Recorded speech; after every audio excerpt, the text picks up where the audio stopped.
deep divers. Buckle up. Buckle up, everybody, because we are about to take a deep dive, into the world of Mickytolife and alcohol enthusiasts.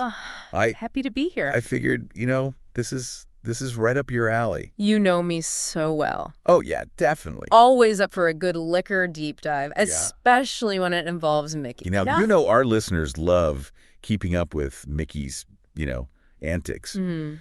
But, sometimes life gets in the way, your work, errands. Yeah. Maybe they just need a break from screens. Right.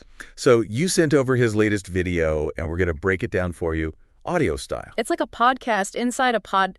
Exactly. That is podcastception. Podcastception. Plus, you mentioned you love hearing our takes on things. So yeah, it's like we're all hanging out, chatting about Micky. Yeah, and he seems to find himself in these hilarious situations wherever he goes. Right.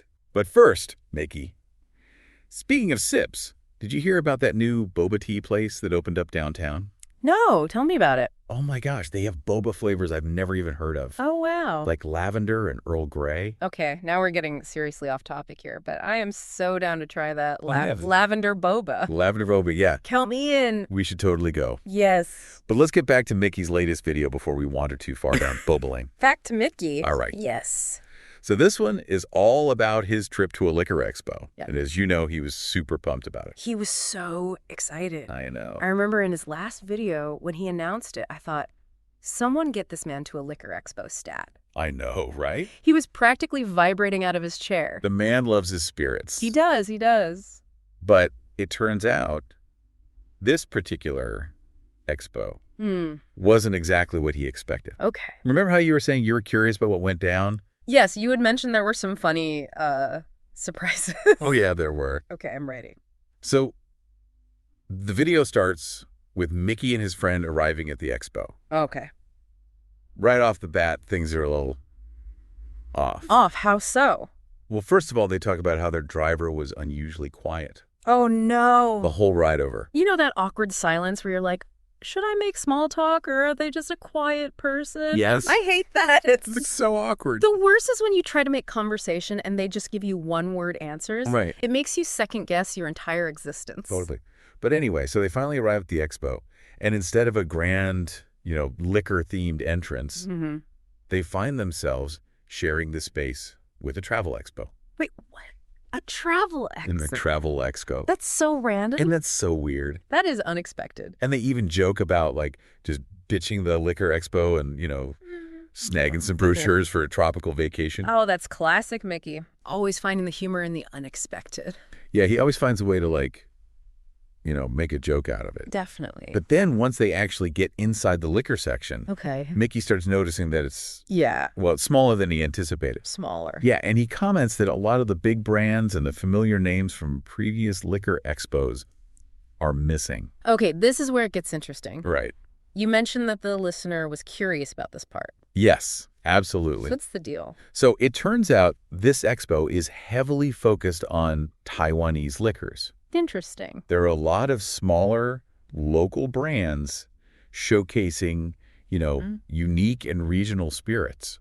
Okay, that actually sounds pretty cool. Which I know, it sounds kind of cool. Yeah. It's like stepping into a whole new world of flavors and traditions. And it makes sense, given the rising popularity of craft and regional spirits these days. Yeah. People are looking for something unique, something with a story behind it. Totally. So it's like Micky accidentally stumbled onto a treasure trove of undiscovered spirits. I'm already taking notes for my next cocktail creation. Me too. Let's go. Okay, so Micky and his friend start their tasting adventure. Okay. And let me tell you, they sample some fascinating stuff. I bet. One of the first things they try is a lychee liquor. Ooh, lychee liquor. And Micky talks about how fragrant and sweet it is, but not overly so. That's a good one. It can be tricky to get that balance right, Right.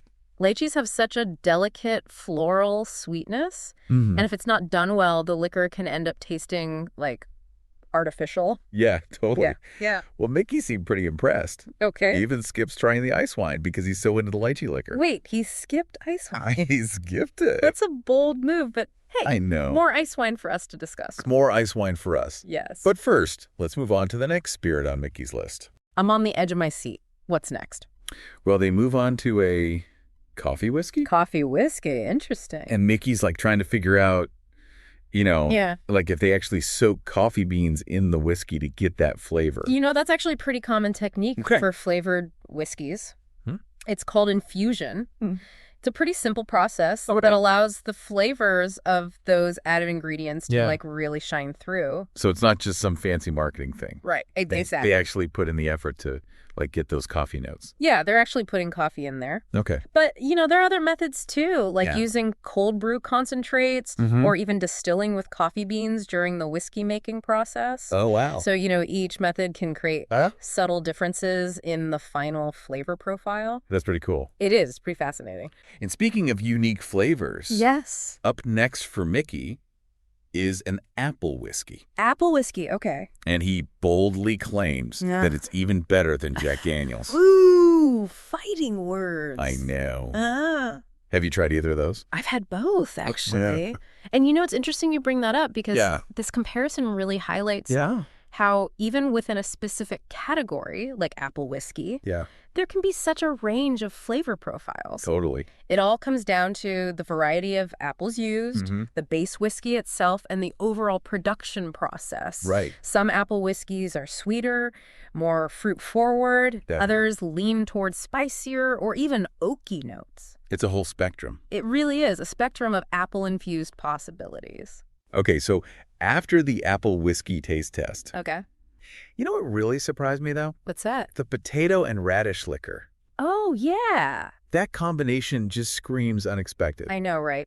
That one really piqued my curiosity. I'm curious, too. I mean, potatoes and radishes. Yeah. That's not exactly a classic pairing you see in the liquor world. Right. It speaks to the creativity and the innovation that's happening in craft spirits these days. Totally. They're not afraid to push boundaries and experiment with unconventional ingredients. And you know what else is cool? What's that? Micky points out that this unusual potato and radish liquor is aged in oak barrels. Oh, that's a great detail. I know. Aging in oak barrels can add a whole other layer of complexity to that flavor profile. Right. Different types of oak impart different characteristics to the spirit. Oh, wow. American oak, for instance, tends to lend notes of vanilla, coconut, and dill. Whereas French oak is known for spicier notes like clove and cinnamon. Wow, it's like each barrel has its own, signature. It's like a fingerprint. Exactly. Wow. Go. Okay, speaking of oak. Micky and his friend next encounter another oak barrel-aged liquor. Okay. And they're both raving about how strong the oak flavor is. I wonder if they use new oak barrels for that one. What do you mean? Well, new oak barrels impart much more intense flavors compared to barrels that have been used multiple times. So it's like a bolder? Yeah, it's like the oak equivalent of a bold cup of coffee. Intense. Yes, it's a trend I've noticed in some craft distilleries. Yeah. They're embracing those bolder oak flavors rather than trying to mellow them out. So after the oaky extravaganza that particularly catches his eye, and it turns out to be a limited edition. Oh, wow. Balvenie 13-year-old whiskey. Balvenie is known for its honeyed character, even without added honey flavoring. Oh, wow. So this limited edition must be a real treat. I know, right? It's a single malt, which means it's made from malted barley at a single distillery in Scotland. Speyside whiskeys are often known for their elegant and balanced flavors with notes of fruit, honey, and spice. So this is like the VIP of honey whiskeys. Is there even a line? Maybe we're entering an era where anything goes. Ooh, I like that. Where distillers can really just experiment and push the limits. It's an exciting time to be a drinks enthusiast, that's for sure. Definitely. And I think that's what's so great about Micky's approach, He's not afraid to try anything. He's like a culinary Indiana Jones, always on the hunt for hidden treasures. Exactly. So who else do they run into at this exhibition? Well, there's this whole mysterious subplot involving a faceless beauty. A faceless beauty. Yeah. And she does not want to be on camera at all. You never see her face. Seriously, the whole time. A whole time. But she's got this amazing personality, so witty, and her banter with Micky is priceless. Wow. Honestly, she steals the show. Wow. Even without being seen. That's impressive. I know, right? Micky is trying so hard to get her to subscribe to his channel. He's like, come on, I only have this many subscribers. Totally playing it up for laughs. So she just never gives in. Never. But it's all in good fun. You can tell they're enjoying the back and forth. And at the end, Micky even says something like, You were the highlight of the video.